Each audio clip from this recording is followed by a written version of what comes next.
Hello and welcome to Cloud Perceptor. Today I'm going to explain you about the AWS Global Infrastructure regions. So as we know, right, that a region is a collection of availability zones that are geographically located close to one another. Okay, so in earlier video you saw, right, that inside a particular region we are having one or more availability zones. Okay, so this is generally indicated by easy within the same city. Okay. So AWS has deployed them across the globe to allow the worldwide customer base to take advantage of low latency connections. Okay. So every region will act independently of the others, and each one will contain at least three availability zones. Okay. So in order to provide high availability and resiliency, a single region can have more than two availability zones. Okay. At least two should be there. Okay.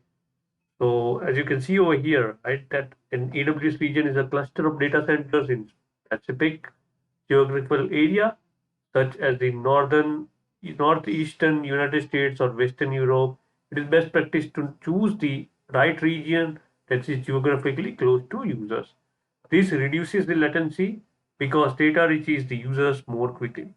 So remember this point, right? When you are architecting your solutions, make sure that if your users are located, let's say my application is based out of India, okay, then I should not choose a region like North America. Okay, I should choose Asia Pacific region for that. Okay, so if you choose a different region where your users are not located, then of course there can be a latency uh, issue. Okay.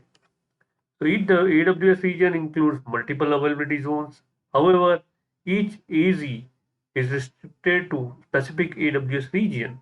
You can use multiple availability zone within one region, but you can't use the same AZ across multiple regions. Okay.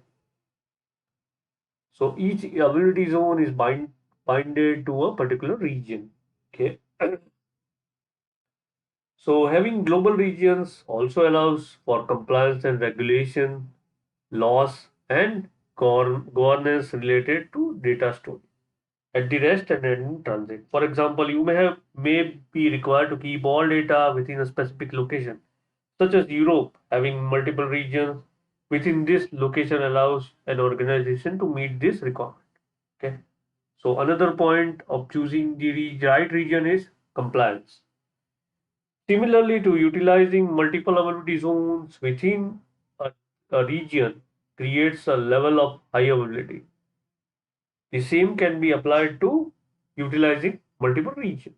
Depending on the level of business continuity you require, you may choose to architect your AWS environment to support your applications and services across multiple regions. Okay. Should an entire region become unavailable, perhaps due to natural disaster, then you will have a backup region to take care of your customers. You may want to use multiple regions if you are a global organization serving customers in different countries that have specific laws and governance about the use of the data. Okay. In this case, you could even connect different virtual private VPCs, okay, virtual private cloud together in different regions. The number of regions increasing this year after year as AWS works to keep up. The demand of cloud computing services is improving rapidly. Okay. Interestingly, not all AWS services are available in every region. This is consideration that you must take while architecting your solution. Okay.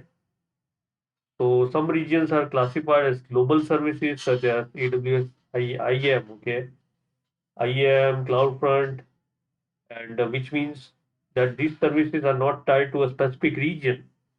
So remember, IAM and CloudFront are not tied to a particular region. Okay. And every single region is independent from other regions. Remember one more point, AWS Go Cloud is an isolated region in US that is only available to US government agencies and organizations in government regulated industries. It must meet strict requirements. Okay. Also, each region is having a particular code name.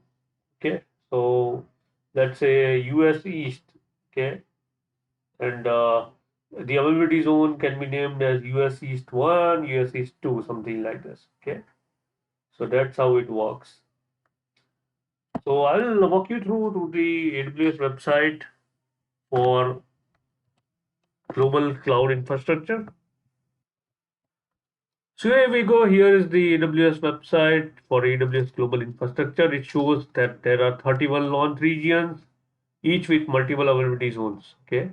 So here in the infrastructure map, when you click on a particular region, it's going to show you how many regions are there. Okay. How many availability zones are there.